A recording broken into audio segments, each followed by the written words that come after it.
Host everybody, welcome back to the Grand Torino. Delighted you could join me. Please don't forget, as I always do, press the like button, press the subscription button and the blue bell and you'll be reminded of future broadcasts here in the Grand Torino. Quick shout out to all my patrons and subscribers. Thank you so much for your continued support. Please, as I always do, and encourage you, don't forget the Grand Torino website, World Wide Web, grandtorino.ie, where you can find a whole link to our merchandise store and link to the donation page. I want to thank all my patrons that are continuously keeping this platform funded. Without you, none of these great interviews would be possible at all. Without any further ado, I'd like to introduce my next two guests, two ex-Muslims. Gentlemen, thanks for joining me. Thank you very much for the opportunity. And Amir. Amir. Pleasure, gentlemen. Delighted you could join me for this special episode of the Grand Torino. The reason we got in contact, you're based here, you're living in Ireland here. How long are you here now, Amir?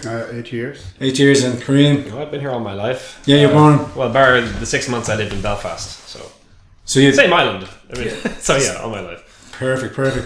So the reason we're having this discussion as well, because there's ex-Muslims are a very not very well known sort of people in our country, and I asked you to come on today, and I'm delighted that you have the bravery and to come forward and speak and inform not only my audience but other people that might not be aware of your situation and how you came to be an ex-Muslim in Ireland and stuff like that. Either one of you want to start and tell us your story, explain? Yeah. Oh, okay. You're very generous. So, yes, my name is Kareem. Where to begin? I suppose with my father, biologically. My father is from Nasiriyah in Iraq. When he was my age, he was active in the Iraqi Communist Party. And at that stage, they'd of course run afoul of Saddam's forces, so he had to flee the country. Yeah. Many of his friends were killed by Saddam, actually. Yeah. And he went through several countries, went through Syria, went through Libya, I believe, at one point. Eventually sought asylum in Ireland. And for me, my father's case is a textbook example of a legitimate asylum claim. Yeah. So he settled in Ireland. Thankfully, he was granted asylum in the 80s and met my mum, who's from Galway, from Killimer, in Dublin. She was studying there at the time. They got married. I was born in 89 and I've been here all my life. I was raised in... although my father was still a communist... Really? He still identified with the Muslim tradition. So I was raised in a fairly liberal Muslim family.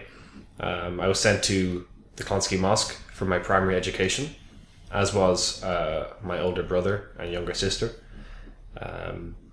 I could talk for hours about how awful that experience was. So there would have been Madras there, there would have been the Saturday school for Islamic teachings? Well, it would have been the Muslim National School, which is a part of the Islamic Cultural Centre of Ireland.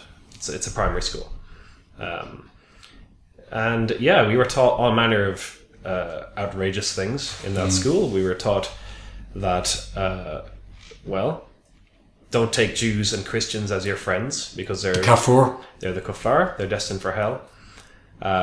We were told that Pokemon was a Jewish conspiracy. Yeah.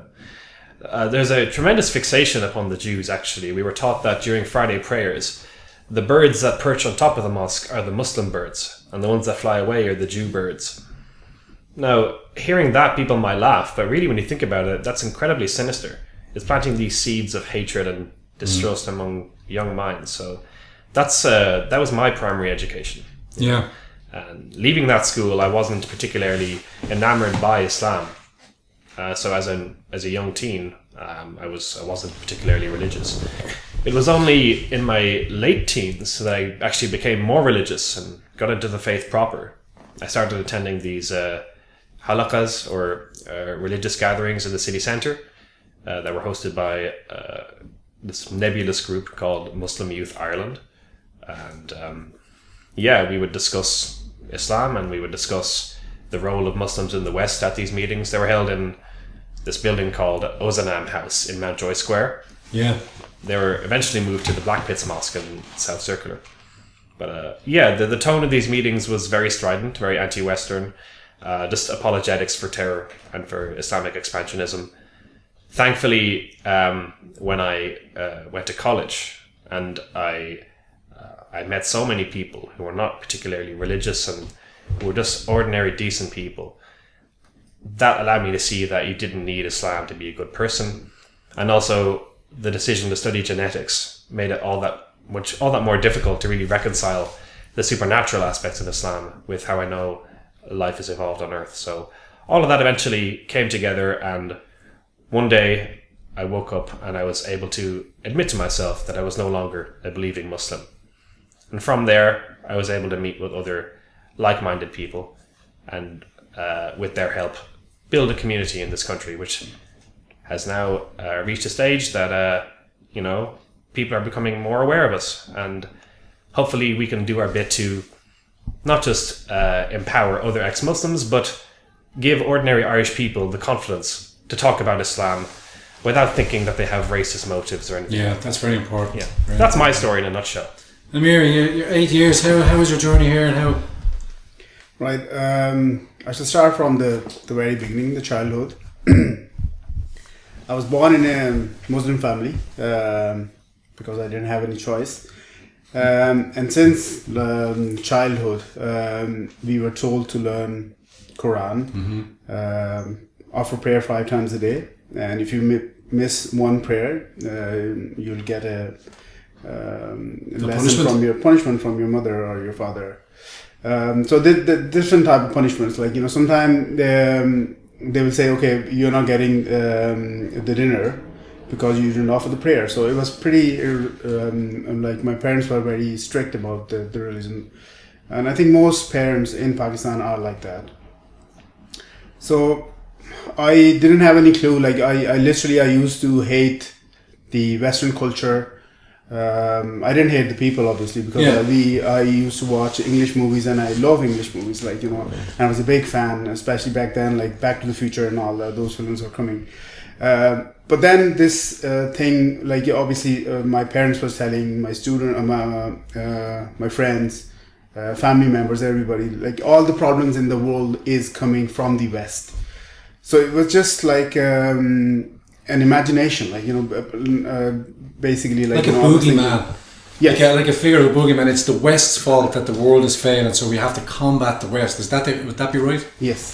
So it's more like a version of feeding from the very early age, and I never went too far. Like there were kids in our school who were picked by these groups, and they obviously went away.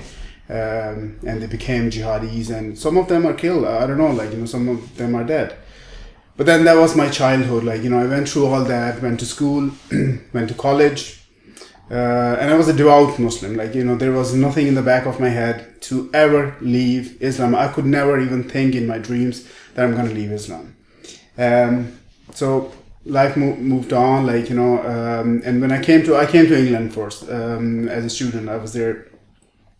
So, and I was trying to, as a religious obligation, I was trying to tell people that be Muslim, become a Muslim, and in the back of my head, I'm doing something good, because obviously I'll go to heaven, if I do something like that. And that was the point when I used to talk to people, I could talk openly, and I could get their point of view. Before it was just the information was feeding into my brain, but now I got a chance to talk to people and listen to them.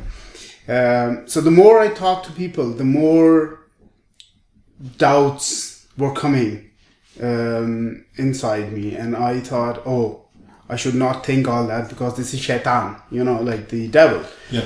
And that's what we are told, that if anything comes in your head except Allah or Muhammad, it's shaitan, it's the devil.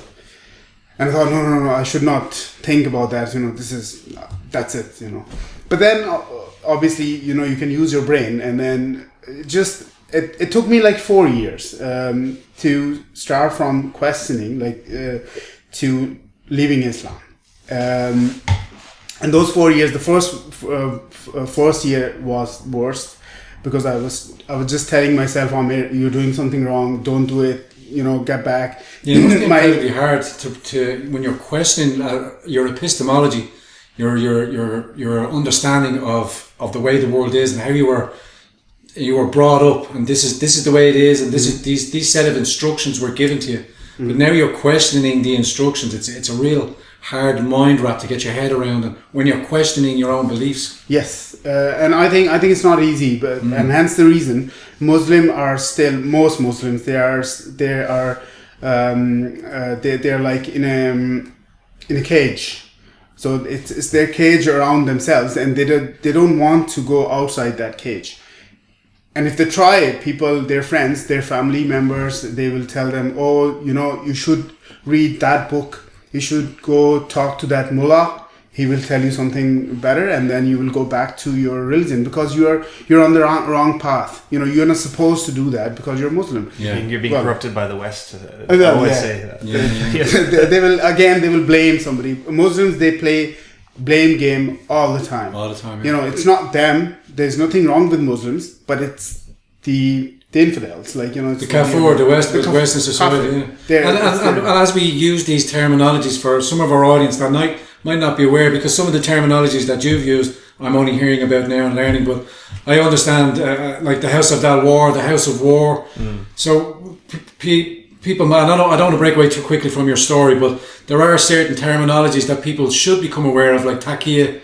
I don't want to touch too much on Taharush, but it's a big phenomenon that spread, especially in Germany, Korea. But we'll get to it. We can get into all those terms. But sorry, Amir, I didn't want to interrupt your story. Go ahead. Right. So basically, it was like a long road for me, and sometime along the line, I thought, I think I'm doing something wrong. I should just leave everything and go back to be a Muslim again. But then, your mind is just constantly telling you, look for truth, and I think that was the time when I started looking for truth. I started looking into different videos. Like there's so much stuff on internet, on Google, and you can find on YouTube as well. And I went through all those one by one, and then things started to make sense. And again, before I was only defending Islam. I was not listening. People were talking to me, and there was this wall in front of me, and words were coming, and it was not getting in my head. So I just took that wall, and then, I knew that what was going on. And from now, when I see back, I think that I was so stupid. I was brainwashed. I think that's the right word you can use. Indoctrinated, in another sense. Indoctrination means you're consistently told the same message, and it's repeated and repeated. And then also you have the community sort of reinforcing the barrier, as you say, the cage. So not only does the individual live in a cage of self-governance, but the community was always there to correct you, should you be seen to be doing the wrong thing. Yeah. And, Absolutely. So now I am an ex-Muslim, and I'm very happy. The best thing is that I don't have that fear which was there all the time, that I'm going to burn in hell. And that it's a very this fear, it drives you crazy sometimes. Is that deep in the psyche of all Muslims? Yes. Because of the teachings, it's because of the teachings. This carrot and stick morality. Everything you do is going to affect where you end up in the afterlife. If you do something, it's motivated by either fear of hell or the prospect of rewards in heaven.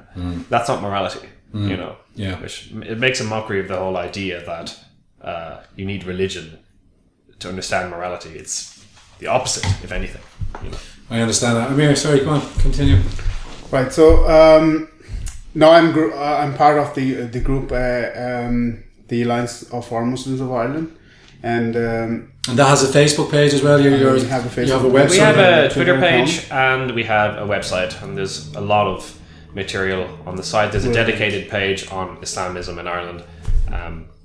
Check it out. And for any of our viewers, I'll have that linked in the description box there as well. And I encourage people to go over to the website and increase your understanding of Islam and where these two gentlemen are coming from, that we are being instructed now in this kind of a conversation. You were kind of giving us an insight into how the Muslim society might have its thinking and how it deals, because we all have our own inner conversations, and I'm always saying it as a culture, as an Irish people, we have this high trust and we have this understanding, what's the crack, how are you? You experience it now yourself, you see the way we are, but I think people are kind of shielded from the kind of the mentality or the way of thinking from people from Islam. Yeah, does that make sense? I think part of the reason for that is that we have people like Omar al-Qadri who are wheeled out on RTE or on Newstalk or whatever to offer the most sanitized version of Islam to the Irish public, so they can continue thinking everything is okay when it most certainly isn't. The fact is, the largest mosque in this country is just a front for the Muslim Brotherhood. Yeah, we have that'll be the Clonskeagh Mosque. Yes. We have student societies that are steeped in radical thought. We have extremists running wild in direct provision. We have jihadist camps taking place in the Wicklow Mountains, one of which I attended. All documented. This is the reality, yeah. Go ahead, sorry. So that's part of our mission, is to make Irish people aware of this, because Ireland is not immune to Islamic terror. People have to understand that all it takes for the jihadist to kill non-Muslims is that they're non-Muslims. That's the only sin they need to commit, is that they've not accepted Islam as the true religion. When I was paying attention to the English situation in the UK back a couple of years ago, and they were at the early part of the integration between Islam and Western society, but when the BBC used to bring people that were advocates, that would be, as we would call them, Muslim apologists. Yeah. You know, they would read out, they would recite Quranic versions. One of their favourite tropes was Muslims cannot kill the innocent. Mm-hmm. But on the second line, it would always say only Muslims can be innocent. Yeah. There's an awful lot of duplicity in it. See, they try to make it about this or that particular verse, or they try to say that you're taking the Quran out of context, as if there is this fixed context to take it out of. But really, anyone who reads through that book and is honest will admit that it's not about this or that verse. It's about the themes of that book. The dominant theme of the Quran is the dehumanization of non-Muslims.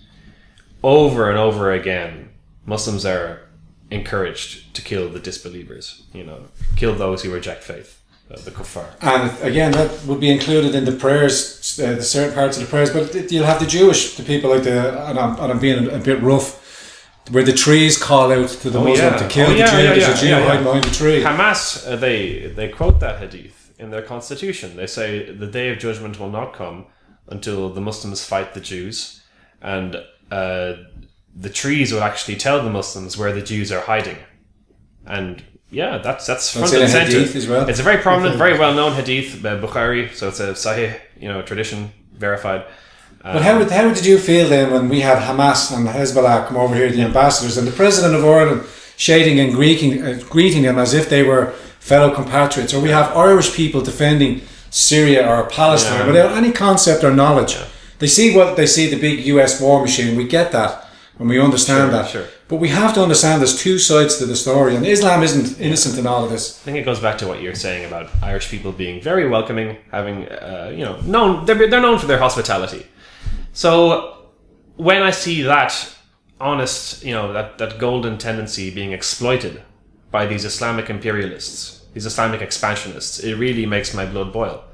Hamas they want an Islamic state, They want to create a new caliphate in that region. They're not socialists, no matter how many supporters they have from that end of the spectrum. They want to establish a very strict Islamic regime under which atheists and Catholics. I mean, anyone who runs afoul of their law will, suffer the consequences. And so we really shouldn't be so naive as to think that these groups, which are sectarian to the core, who have blood on their hands, are in any way worthy of Irish support. They're not. And that's another part of our mission, is to call out the far left for their support for Islamic fascism. So I'll let Emir come in on that. Emir, go ahead. Well, as Karim was saying, that it's mostly the propaganda. Muslim, they tend to pick the side of being innocent, and it's just the way they try to hide their agenda, What is the agenda? Well, the agenda is, as far as I know, because the agenda is that Islam should rule the world. Like Islam should be all over the world, and they can their imams they can pick particular ayat from the Quran, and then they can pick hadith to support that claim, and they just want to rule the world. Like they want to see the world as Muslim, as it was predicted by Muhammad, that one day, Islam will be there will be Islam all over the world. So that's basically their agenda. But there are different groups again, like the Shias and Sunni, and they have their own agenda. But in whole, they want to rule the world. That's the global dominance of Islam, or the global caliphate. Can I just add to that?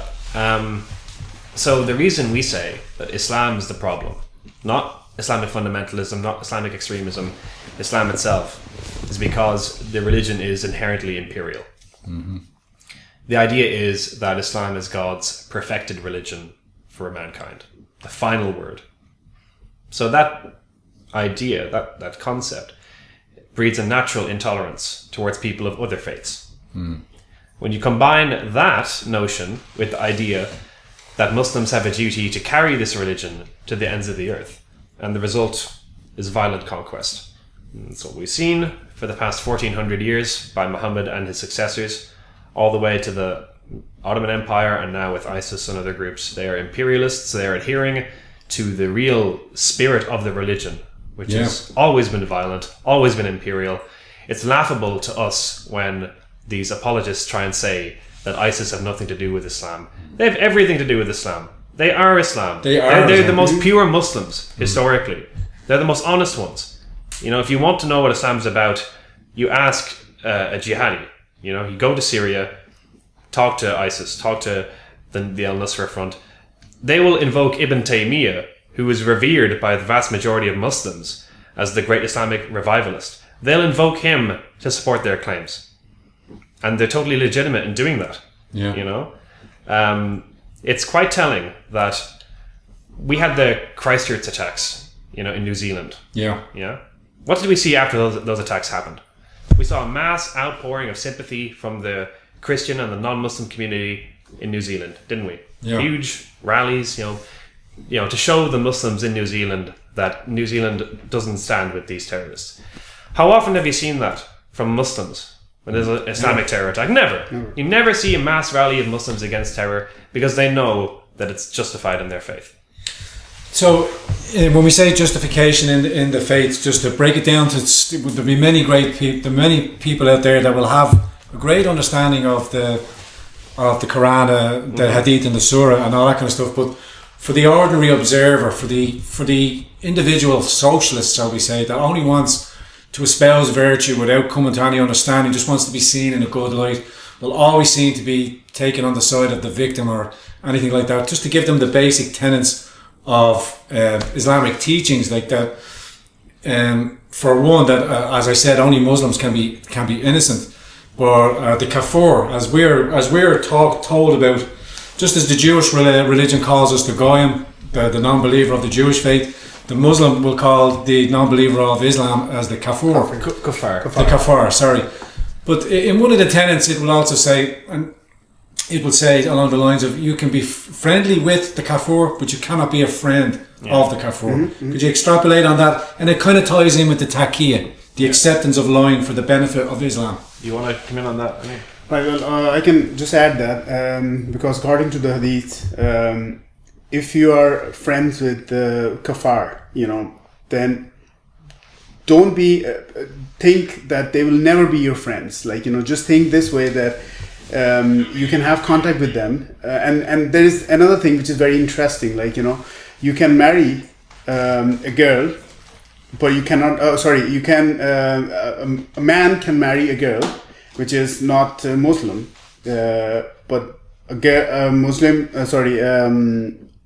girl cannot marry a man. So it's vice versa. So in the essence, basically, you can you can make your group bigger and bigger, like Muslims, but on the other hand, you're not supposed to let them grow. Like, so the Muslim should grow, but the kafar, they will not. So it's another hidden agenda behind that. The same way the Saudis do. Like, you can go to Saudi Arabia, you can live there, but you'll never get nationality. Yes. But secondly, you can never marry to a Saudi citizen, like, so you can't go to church either. Yeah, exactly. So you know what is going on in the back of their head, So that's one thing I just wanted to point out. Well, I want to expand on that a little bit of it, because many, not some of my friends, but many people go there on holiday and they say, "Oh, it's perfect," and they have this lifestyle, like when they go to Saudi Arabia, because they can rent out a Ferrari. Well, it's very selective. But they're in compounds, they're in certain situations. They're not out where the workers are doing the construction and are dying by the thousands because of health and safety. Yes. You're having a laugh. There's people dying, falling off. Yeah. Pick his body up and crack on. Yeah. They don't see that side. Yeah. So it's just this big paradise of sand, desert, sun, sand, and the best of everything. But you'll never be a part. You can visit it. Yes. But you'll never be a part of it full time, as you were saying. That's right. Yeah. And the human rights violation in Saudi Arabia is unreal. My brother, he was in Saudi Arabia. He's a bee pharmacist, and he was there for doing his job.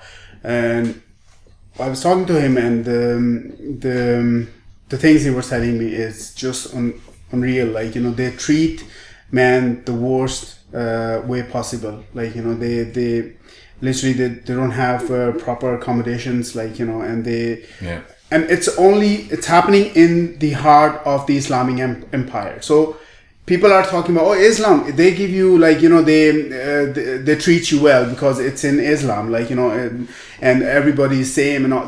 This is bullshit. Like, you've been just told, which is not true, something not true. And you can see in Saudi Arabia, it's exactly what is happening. This is the real face of Saudis. Yeah. And I believe there's a research on internet, Dan Gibson, like, he done a bit of research, and he basically went through back in time and see that where the Muslims came from, where the Kaaba and everything came from.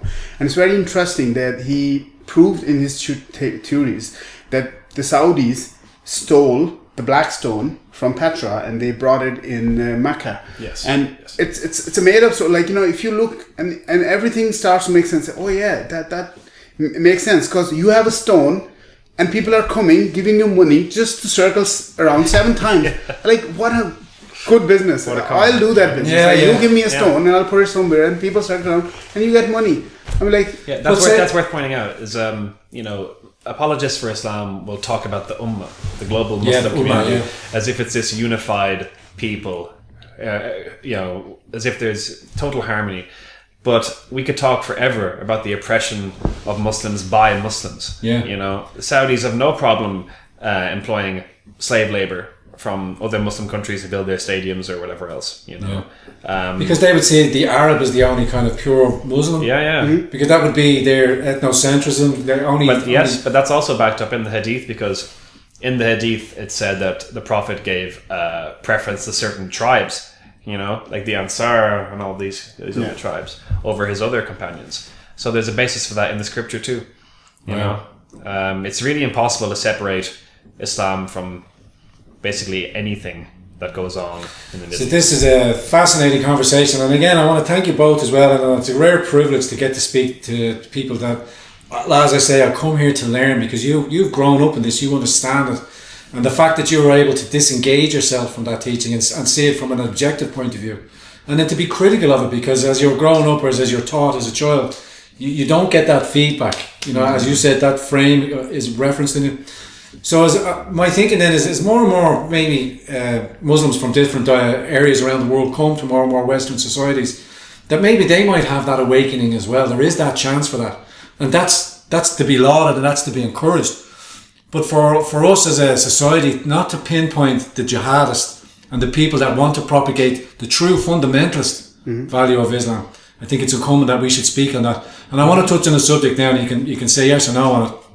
Yes, we do have to speak on all that, because if we don't speak about it, then it falls to fringe groups to do so. And we don't want those groups to have prominence. We want this to be a national conversation among ordinary decent people. So absolutely. And that like when I try and bring it up and try and to discuss it or express my understandings and teach it, Racist, Islamophobe, or bigoted, far right, Nazi. Nazi, that sort of way. Rubbish. But I want to touch on something that's very prevalent in society, and it's based in England. I think you know where I'm going to go, and that's the rape squads, the grooming gangs as they're described over there. Yes. And they are particularly prevalent among Pakistani Muslims. And that's stated over in the United Kingdom. The main people that are caught and prosecuted, if they ever are prosecuted. So I don't want to talk about the specific crime, but the understanding. I mean, with the Pakistan Muslims, there's a great deal of honour killing as well with their daughters. If their daughters seem to step out of a line with the Islamic teaching, the brothers and the fathers will not only rat them out, but they'll do the most horrendous acts. Often if the woman is raped, she's shamed for that. It's seen as her fault. She's burnt alive or she's cast out. Absolutely. And this is in the United Kingdom. I mean, that's what I'm saying. The bodies are buried. People. So I want to ask you, Amir, because of your Pakistani origins, how is that kind of understood? Justifiable? Yeah. I mean, I don't understand how when they discuss the crimes, they're saying brothers, fathers, sons are all there, and they're targeting these white women, as they would say in the Islamic teaching, what your left hand possesses. Yes. Exactly. You know, you're your sex slave. So they see they would see these children as just meat, and that's a fact. As nothing because they're sex slaves, and the Quran or Muhammad's teachings allows them to do this, or permits them to do it as such. Would you have anything to add on that? Well, in my point of view, Muslims, like especially in the UK, I've read a lot about that, and there were a few crimes, like the taxi driver. They were doing that in particular. I think there are two things with that. There is one thing is that in Pakistan, because you cannot have a girlfriend, Right. so you are left with what, like, Yeah. you know, you just have to wait before you get married.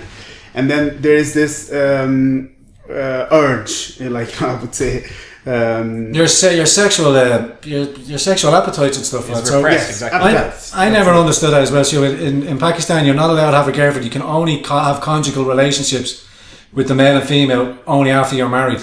Only after you're married. And so that puts a lot of. I've heard the expression "sexual emergencies." You know what I mean? That these Pakistani men would have a sexual emergency and they would do something. But I want to understand that their frame of thought. To understand, and I don't want to. Obviously, it's a crime.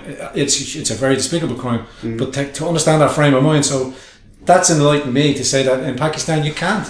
No, It's you cannot have forbidden it. No, to you have a cannot girlfriend. It's forbidden. So you cannot have a girlfriend. And if you get caught, the actual punishment in Islam is too harsh. Like, just don't do that. Like, obviously that doesn't happen. Maybe in some parts of Afghanistan or somewhere, but it doesn't happen in Pakistan. Or maybe in the villages. You know, there are extreme people living in Pakistan, like you know, which are not been talked about or anything. That's one thing, like, you know, the suppression or the urge of sexual urges. That's one thing. And the second thing is because they don't care about the kafar, or they don't care about because they are not Muslims. You know, that's another. This is another version. So if they're harming them or anything, it doesn't matter. You know, they are kafar. You know, they don't care. Yeah. You know, so there's two things which I can tell that could be the basis of these attacks, and you know. So they're seen as lower class people. Lower class. Not even human, they'd be down below. So you could treat them and do as you will with them, and your community would probably laud you for it in another sense. Yeah. Let's think about how Muslim women are treated in the faith. Okay, they can't leave the house or work outside of the home without the husband's permission. They're the right. Sorry, Kareem. I often see older women, and they usually walking with their sons, and you think that's nice, but he's there as the modesty protector. Exactly. Am I right? Because of course women can't protect themselves, apparently. The rights of divorce and inheritance are not equal. If you're married, when the husband demands sex, the wife can't refuse it. So marital rape is not a concept in Islam. Yeah. Accepted. And, so that's how women are and treated. The beatings, when they were instructed how to get beatings, don't strike the face, strike the body. Beat them only lightly. Yeah, you know. But it's permissible. Yeah. So this is how women are treated in Islam. Then think about how non-Muslim women are viewed in this. This is great. That's a great point. Yeah. It all comes back to the character of Muhammad. He set a very very terrible precedent when it came to the rights of women. You know, the way that Islam expanded under Muhammad was by massacring the Jewish tribes and the Christian tribes and taking their women as sex slaves. That's the precedent he set. You know, so it all flows from that. That isn't to say that when these Pakistani rape gangs do what they do, that they're necessarily thinking about Muhammad and Islam, but it's there subconsciously. You know, they can't escape from it. And I have to echo everything Amir said. That's the mindset at work there. So people should not make excuses for that. Any politicians or authorities in the police or the courts that try to hide this, I think, need to be prosecuted. Yeah, 100%. That kind of leads me in then to sort of Western women converting to Islam, and most of the stories that I come across or that I hear after the fact, once they get the marriage, that the person, the Muslim man, seems to flip 180 on his head. Whereas before, when the courtship is going on, he's very attentive, he's always there. But then as soon as the marriage is there, you're his, essentially. And God forbid any Western woman that actually goes back to Pakistan with her children or anything like that. It's a very predatory mindset at work there. You know, a Muslim man who's looking for a Western wife, maybe to get citizenship. It's very common. He'll put on a very gentlemanly front, and he'll espouse the most liberal version of Islam possible to his wife-to-be. And once they get married, the facade is completely abandoned. And she gets to experience the full brunt of Islam, you know. The real Islam. The real Islam. And of course, the man feels completely justified in putting up this facade because you're allowed to lie to non-Muslims if it's to your advantage. That's called the principle of al-taqiyya. Lying for advantage. it's there, you know. It's a tradition. And I don't want to scare it over that too much. In future broadcasts, we will come back to that in another sense. But that kind of concept, and that leads me on to then the socialists and the Islamofascists, as I'm going to call them.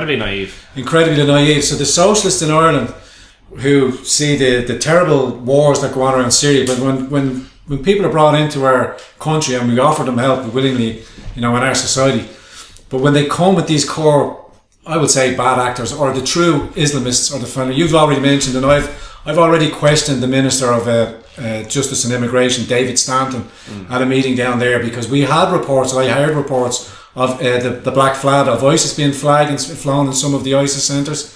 We had a complete, can't confirm or deny it, because it was completely shut down. And upon further inspection, it wasn't too far off the truth. And you've just alluded to the fact that I would not be surprised, but actually, yeah. But I want for our viewers to understand, even as a moderate socialists that come out and defending the LGBT or defending the homosexual thing, or in all of their tenets, that's not particularly on Islam's mind. You're useful now. No, quite the opposite, actually. In Islam, homosexuality is punishable by death. In Iran, they actually hang gay people from cranes. They're lifted up slowly by the neck, so it's actually a form of strangulation. Which is just disgusting, barbaric in the extreme, you know. Also, in terms of socialism, I'm just baffled by that. When these people look at ISIS, do they think this is an anti-capitalist movement? You know, they're quite happy to take any oil and wealth they can get. You know, and they're not redistributing it among the people, are they? No. You know? Islam, if anything, it's anti-socialist. It's very pro-property rights, and very anti-women.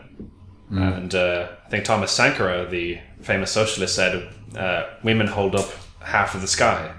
You know, so they have to be willfully ignorant of what Islam is to think it's in favor of socialism. They must have to. I think. Because perhaps their knowledge is so deficient of Islam, they can basically define it in any way they want. You know, they can redefine ISIS or the Taliban or Hamas as anti-capitalist movements. They're just the rebels fighting back. They're rebels. They're the working class fighting the capitalist system. Like, it's incredibly such a conflation of ideas. It's total nonsense. They are the Islamic far right.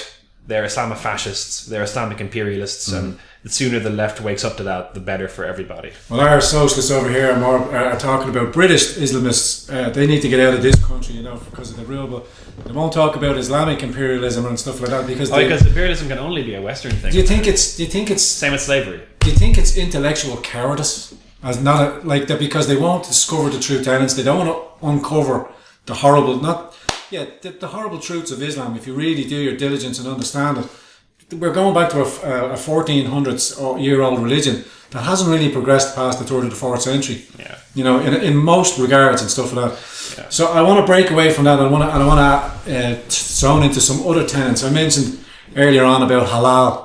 Its uses, how it's perpetrated to fund different mosques because of taxation through products. So the kafir is automatically buying products. So if it's halal certified, if it's halal certified, then it's funding the local mosques. But also Sharia finance, Sharia banking, Sharia courts, all the different tenets of jihad. People don't understand that there's jihad of the sword, but there's also jihad of the pen and jihad of the mind. Could you expand on them as well?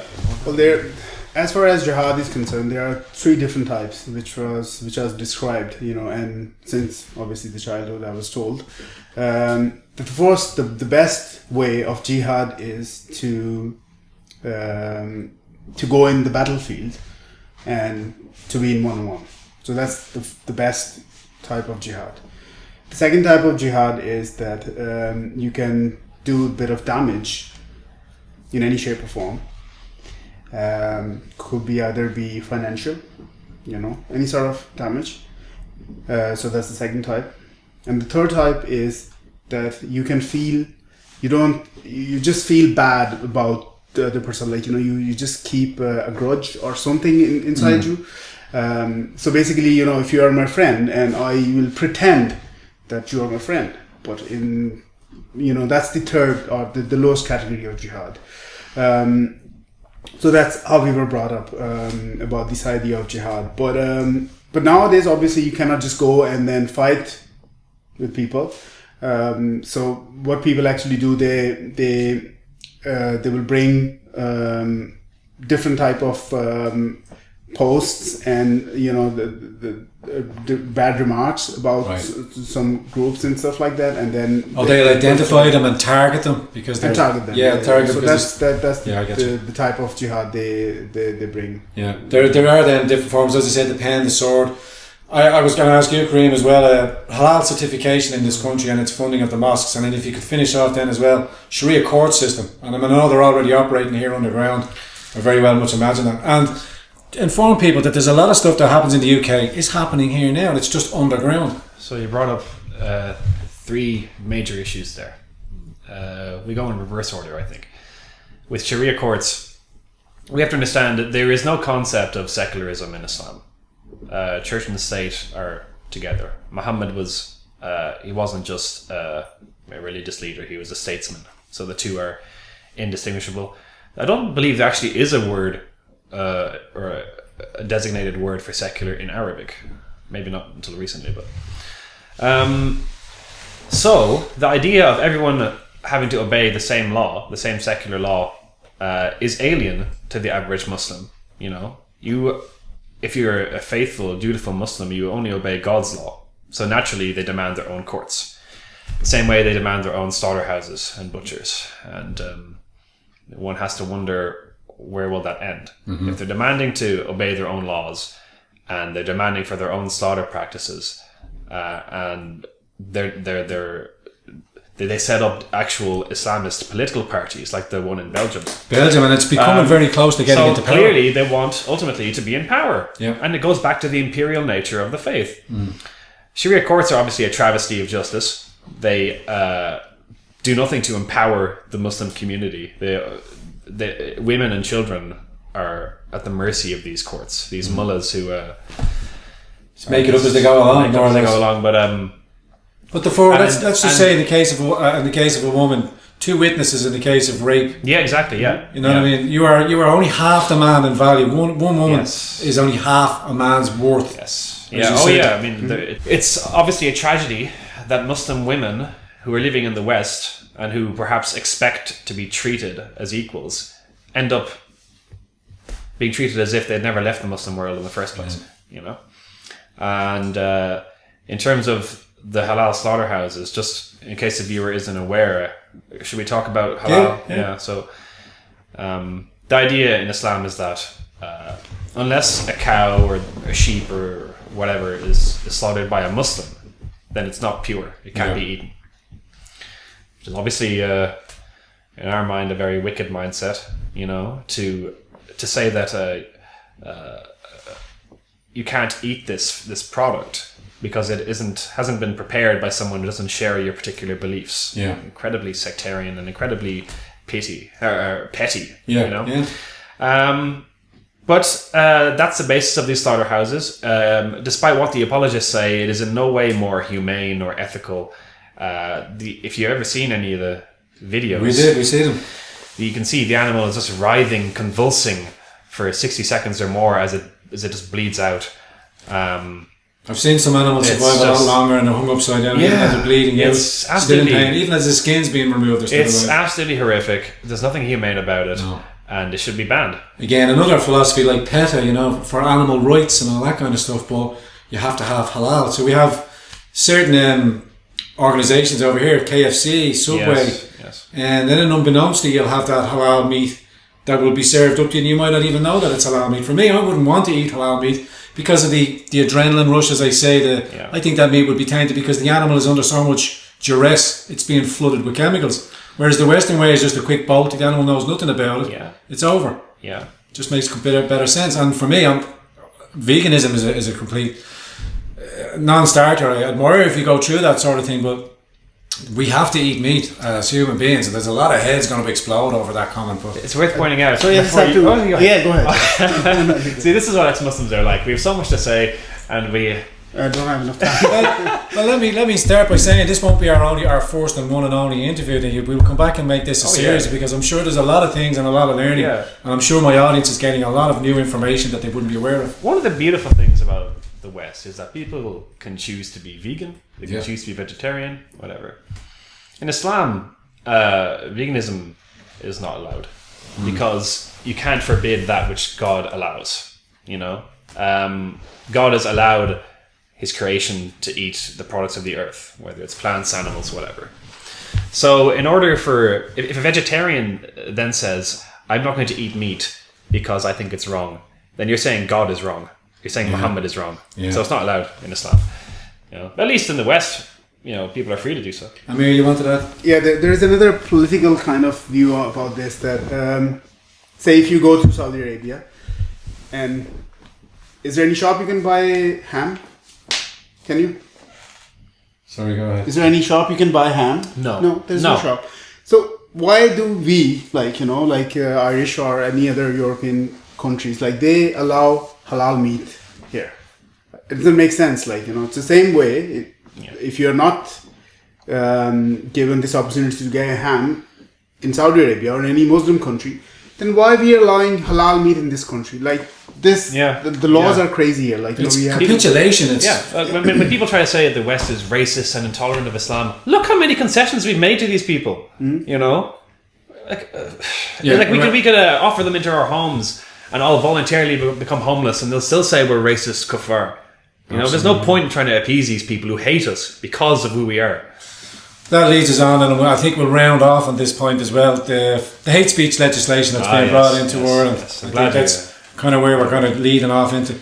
As an ex-Muslim, how would these new hate speech laws, how would you interpret them as an ex-Muslim? Well, as you can imagine, freedom of speech is quite fundamental to us as ex-Muslims, being able to speak out about Islam and our experiences in Muslim countries. It's quite bizarre that just over a year ago, we appealed the formal blasphemy laws in this country. And now this government, and possibly the one to succeed it, want to bring in hate speech legislation. It's an incredibly regressive thing. It only serves to empower the likes of the Klonsky Mosque. It does nothing to protect refugees, no matter what Charlie Flanagan may say. We have several members who are in direct provision. They're not asking for these laws. What they're asking is for the IPO to treat them as individuals, not judge them on the basis of nationality. They're asking for the right to work, for the right to contribute to the economy, not for free speech to be curtailed. Yeah. So we got to get that straight. Charlie Flanagan does not give a damn about migrants, and anyone who buys that is a fool.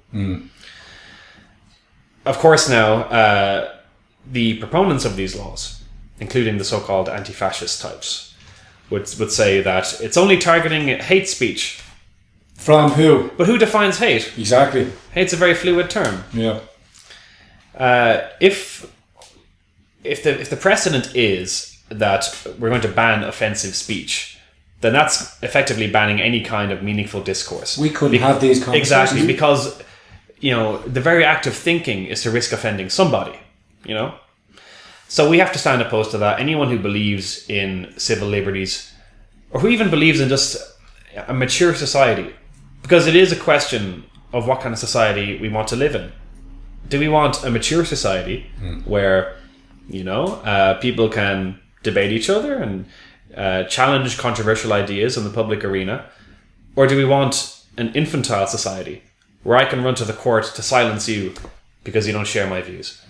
I know which one I want, and I'm pretty sure I know which one Amir would want too. So Amir, I'll let him in now. Any thoughts there, Amir? Definitely, yeah. I am against hate speech laws, and quite recently we had a protest that was basically for... On the 11th of January, last Saturday, just gone, you guys have seen the photographs here, congratulations. Although the weather was not helping. This is Ireland, welcome to Ireland. Yes, we stood still. We did, we were Standing freezing strong. our asses off. And we will try our level best to not pass this as a legislation. Well, I'd like to, not as one of the main originators of free speech, but any of the future rallies on February the 2nd, we're having another free speech rally. February 1st. And I would encourage... What? February 1st. February 1st, is it? My apologies. But, and I encourage you guys to come and any future guys and get involved. We have we're in contact with each other now and all at the same time. And excuse me, apologies. And as we round out that conversation, can you just let us know about the change.org petition you have out? Yes, so that protest we held was to raise awareness for Junaid Hafiz. Yeah. Now, Junaid Hafiz is a Pakistani academic and a former lecturer in English and in Punjab. A couple of years ago, he was arrested on charges of blasphemy, and these are blown up charges at the behest of these Islamist lobbies who took exception to his liberal teachings. So he's been held in prison for many years in solitary confinement for years now, and in December just there he was sentenced to death. Wow. So we're campaigning for his release because obviously it's absurd and barbaric that an academic should be sentenced to death for asking questions, or that anyone should be sentenced to death for asking questions. Indeed. We're tying this in with what this government is trying to get away with, because of course, what are these hate speech laws if not blasphemy laws in disguise? Secular blasphemy Exactly. All they do is legitimize oppressive regimes like Pakistan. So we've created a petition on change.org for the Pakistani government to secure Junaid's release, and for our own government to drop these proposed laws as a show of solidarity with Junaid. So we would love for your viewers to sign that petition. Let's get it done. Let's get it done. Let's get it done. Gentlemen, thank you very much for joining me on this episode of the Grand Torino. Thank you so much. And as I said, the invitation's open, and I would really like to sit down and we'll do some more conversations.